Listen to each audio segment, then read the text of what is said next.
Hello, this is Ruslan Belov. Do you know what Zelensky said yesterday?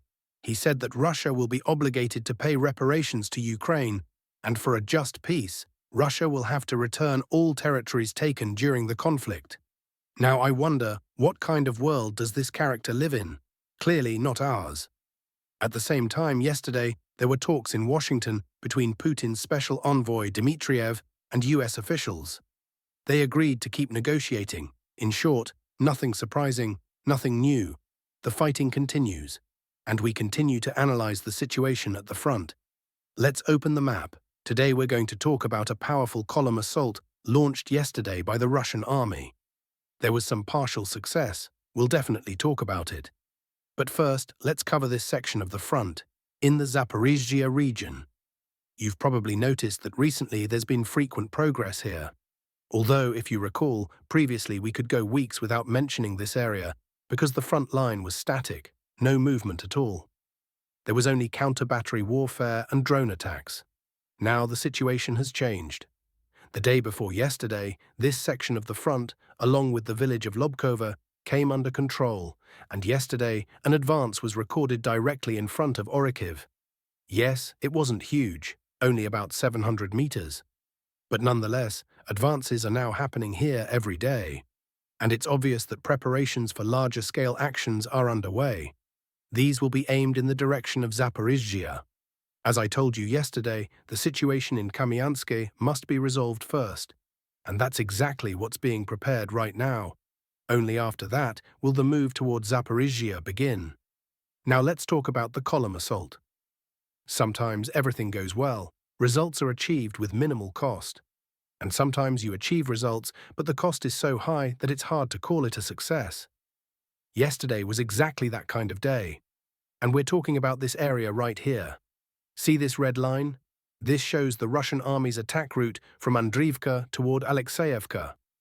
The total advance here, let's measure it. All right, so the total advance here was about 2 kilometers.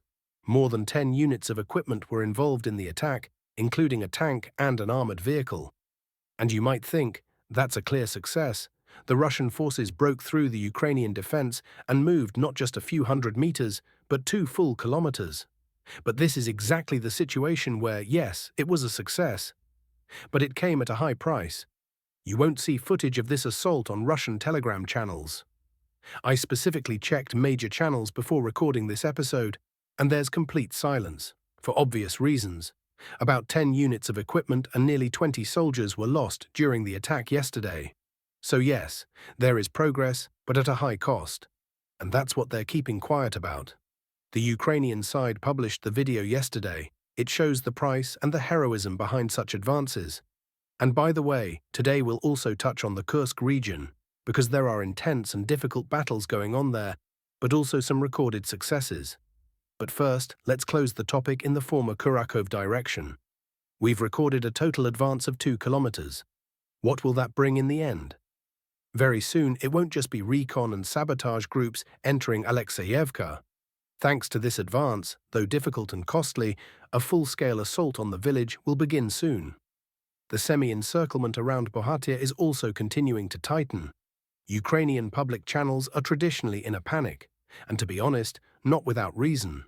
Yes, there was no assault on Bohatyr yesterday, and that's because resources are still being gathered.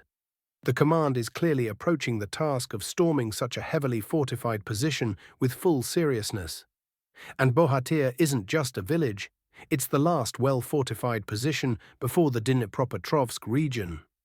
So the command isn't rushing, they took the settlement of Rozliv and didn't push forward right away.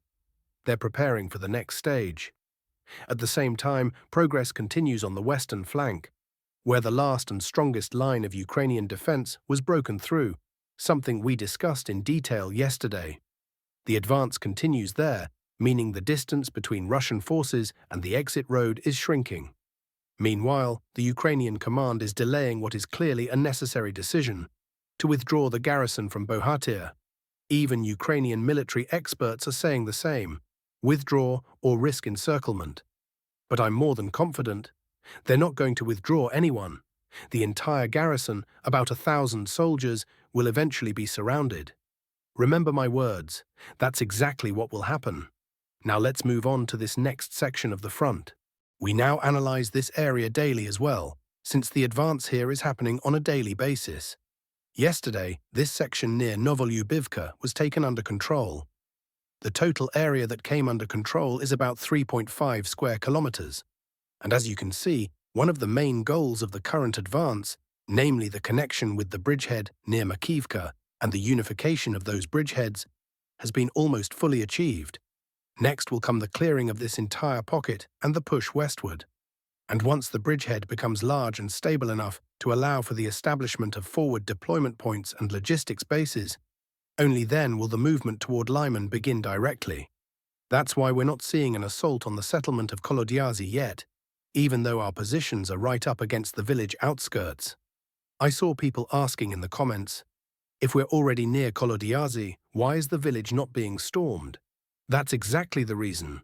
We're waiting for the bridgehead to expand. Now, moving on. I promised to talk about the Kursk region, and I have just one piece of news. But it's important. Our troops have reached the center of Huevo. That's the only major village that was, or rather had been, still under Ukrainian control. Well, now the center of Huevo is ours. This means that very soon the whole village will be fully liberated. We believe and we hope. As for Belgorod region, no significant changes there. In fact, no changes at all. By the way, the day after tomorrow, it will be 3 full weeks since the Ukrainian armed forces began their offensive on Belgorod region, and they've had no success. The geography of the fighting remains the same, Popovka and Demidovka, and in fact, they've already lost control over Popovka. The border guards and those defending the Belgorod region, as you can see, are completely handling their tasks. The Ukrainian forces have failed to break through, and it's now clear they won't succeed. This whole endeavor will only result in them burning through reserves that could have been used elsewhere, wasting them on completely pointless assaults. Because let's face the truth, nearly 3 weeks of attacks, and what have they achieved? They took most of Demidovka. That's it. In 3 weeks, while losing around 500 soldiers and a bunch of destroyed equipment. Was it worth it? I think we all know the answer. That's why I say, the border guards and those defending our lines here are doing their job and they are heroes. And the Kursk guys who are kicking the Ukrainian forces off our territory, they're heroes too. Now onto the Novoluivka direction, the area of the Vostok group. According to military observer Yuri Podolyaka, the breakthrough by Russian forces into the main and final line of Ukrainian defense in this sector has strategic significance. News came in that troops from Russia's 5th Tank Brigade managed to push back Ukrainian forces, thus completing a breakthrough through the strongest defensive line in this area. As we can see on the map, the villages of Vesele and Dnipro-Enerhaya were the weakest points in Kiev's defenses due to the local geography. Naturally, our command took advantage of that. Further north, along the western bank of the Mokry Yali River, there are no major fortifications. Gaining control of Vesele gives us a concentration point for the next push, so battles for the nearby village of Fedorivka are just around the corner. And beyond Fedorivka lies the coveted settlement of Kamar, the key to the entire sector of the front. In the zone of Group Center, Preobrazhenka, Troitskaya and Bodanivka yesterday saw extremely heavy fighting along the entire front. Russian forces continued to press forward into the evening. There was pressure along 3 axes, toward Kotlyarivka, Troitsk and Bodanivka. As a result, units of the 90th Russian Tank Division managed to break into Troitsk and reach the crossroads leading to Kotlyarivka. Storm units also almost completely took control of Bodanivka and finished clearing out Preobrazhenka. Near Kotlyarivka, Ukrainian forces managed to hold out yesterday, but the battles are ongoing. We continue to await more news from this section of the front. After taking control of Rozliv, Russian forces are now advancing on Bohatyr. Near the outskirts of Alexeyevka, intense fighting continues, but securing a foothold in the village remains unsuccessful for now. In the Pokrovsk direction, heavy clashes continue in Udakne. In Kotlin, Ukrainian forces are attacking the outskirts, but without success. In Shevchenko, Kiev's units keep launching counterattacks, but are suffering heavy losses without achieving results. In Lysivka, the Ukrainians launched a powerful armored assault on the northern part of the village, and in Zeleny they tried to establish positions within the settlement. But Russian units held firm. On the eastern flank, fierce clashes continue in Tarasivka. Toretsk direction. Russian forces have secured positions on the outskirts of Valentinivka and are now approaching the first houses of Suka Balka, where the main Ukrainian defensive line runs through the settlement. Breaking through this line would allow Russian forces to expand their advance west of Toretsk and move northward. Inside Toretsk itself, the Russian army is clearing out positions that Ukrainian forces had managed to establish during their counterattacks in February. Chasiv Yar sector, fighting here remains positional. Ukrainian forces are throwing in large numbers of troops to hold the line. There's virtually no movement. Siversk direction, combat is ongoing near Bilohorivka. The initiative lies with Russian forces, but the front line has remained mostly unchanged. Krasnolyman sector, battles are taking place near Novoe and Katerinivka. If this bridgehead unites with the one near Makivka, a fairly large operational tactical foothold will be established on the western bank of the Zherebets River. Western analysts report that Russian forces have concentrated troops in this area that outnumber Ukrainian forces tenfold. Their main targets are believed to be Lyman and Borova. Our bridgeheads on the western side of the Zherebets River are almost connected. Objective control footage shows advances on the hills north of Novoluivka.